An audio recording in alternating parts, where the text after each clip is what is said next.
It's Ben Shreds back at you with another video. Today we're going to be making some skate wax, and the finished product is going to look a little something like this.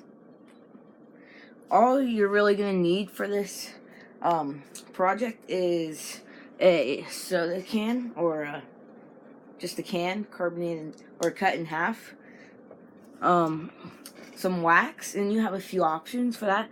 You can just use some tea light candles, something like that.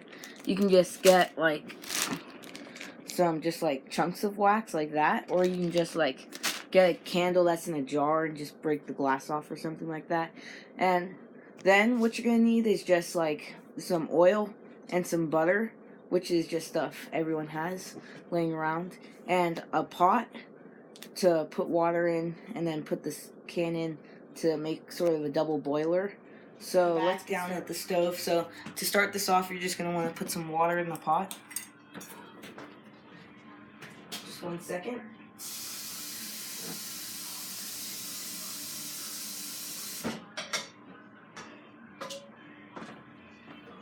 You just want like that much.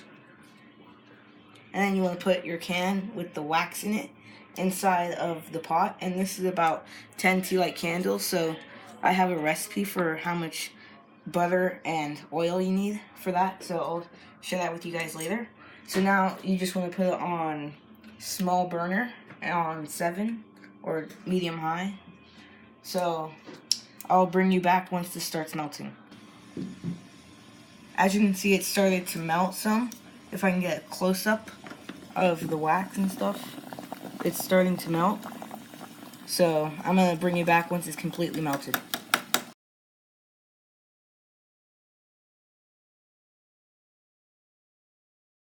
So now that it's completely melted, I'm just going to add some oil and butter. So my secret recipe to the 10 tea lights is 10 milliliters of olive oil or canola oil or vegetable oil. You just want to dump it in. And you want to stir it up. You want to stir it for about 30 seconds.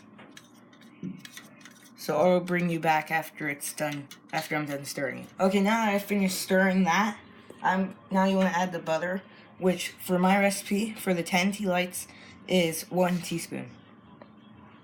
So you just want to dump that in.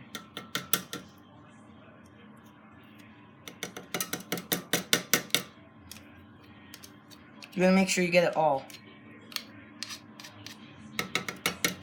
And these two, the combination of the oil and the butter will make it nice and slick, but not too slick.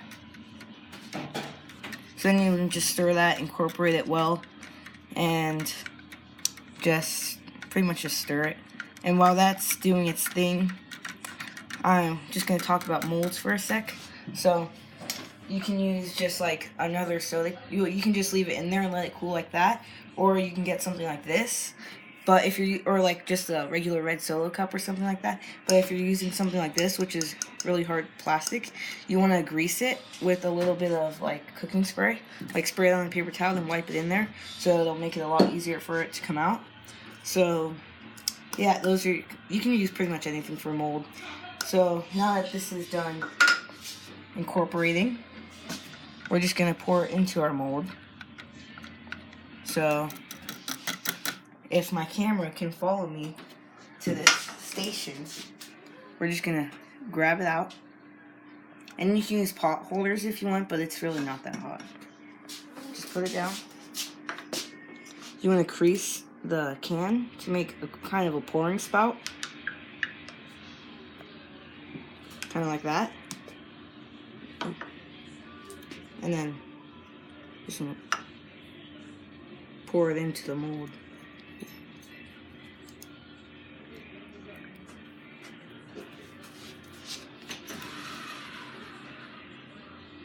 Is the can leaking? Okay. Now that I have a little bit of extra, so I'm just gonna go grab something real quick, and I'll bring you back once I found another mold. Okay, so now we're just gonna re-stir it in case it's solidified a little, and oh, and also something like this you want to grease. So I'm just gonna pour it in.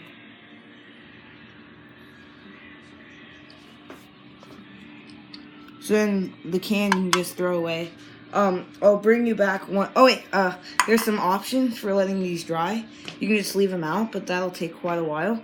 You can either put them in the refrigerator or freezer to speed it up. So yeah, I'll bring you back once they're solidified. Okay, I'm back, and these have completely dried now. As you can see, they're really hard. To get these out, you just want to flip them over, slam them a bit. So there's that one. Came out pretty good. I really like that shape. So for the bigger one, that one just came out really easy.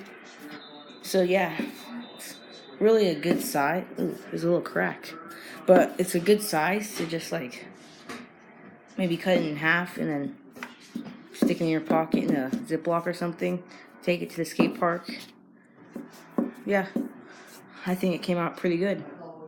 Talk about some things you could use for coloring if you want to color. So you could use the crayon, but you don't want to use too much crayon because if you use too much, when you wipe the wax on a curb or something, it'll just be like the color you put in. So like it'll make it just like a big crayon. So that's why I don't really use any coloring. So yeah, and also you could use like, I think they say food coloring might work, but I've never tested it. But the wax came out really buttery and oily, so well, not oily but smooth. So it'll work really good for curbs, rails, ledges, whatever you really need it for. And also there's a giveaway coming up for our 50 subscribers. Like if we can reach 50 subscribers, I'll be giving away some Shorty's curb candy, which isn't like homemade, but it's like actually like store-bought and stuff, so it's pretty good. So yeah, please, if you like this video, leave a like. If you didn't, leave a dislike. But please subscribe, because the sooner you do that, the sooner I can do the giveaway. So yeah, see you next video.